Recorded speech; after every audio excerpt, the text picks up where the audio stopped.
SSLC പരീക്ഷ കഴിഞ്ഞ വിദ്യാർത്ഥികൾ മടങ്ങുകയാണ്. അപ്പോൾ സ്കൂളിന് മുന്നിൽ യൂത്ത് കോൺഗ്രസിന്റെ വക ലഹരിക്കെതിരെ ഒരു ബോധവൽക്കരണം നടക്കുകയാണ്. ഹഗ്സ് നോട്ട് ഡ്രഗ്സ് എന്നെഴുതിയ ബലൂണാണ് ഈ വിദ്യാർത്ഥികൾക്ക് നൽകുന്നത്. യൂത്ത് കോൺഗ്രസിന്റെ മലപ്പുറം ജില്ലാ കമ്മിറ്റിയുടെ നേതൃത്വത്തിലാണ് ഇപ്പോൾ ഒരു പദ്ധതി നടപ്പാക്കുന്നത്. ഇപ്പോൾ ജില്ലാ പ്രസിഡന്റ് ഹാരിസ് ചേരുകയാണ്. എന്താണ് ഇങ്ങനെ ഒരു പദ്ധതി? നമ്മൾ ഇപ്പോൾ സമൂഹത്തിൽ ഏറ്റവും എല്ലാവരും അഡ്രസ്സ് ചെയ്യുന്നൊരു വിഷയം എന്ന് പറയുന്നത് വർദ്ധിച്ചു വരുന്ന സിന്തറ്റിക് ലഹരികളാണ്.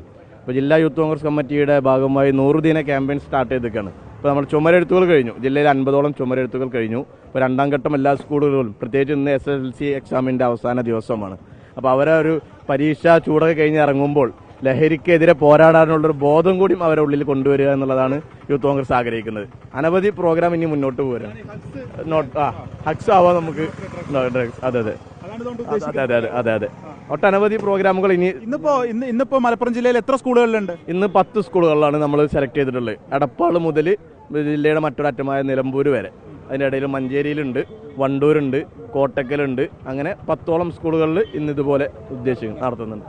അപ്പോൾ ലഹരിക്കെതിരെ യുവജന സംഘടനകൾ വലിയ ഓരോ പദ്ധതികളൊക്കെ ആയിട്ട് രംഗത്ത് വരികയാണ്.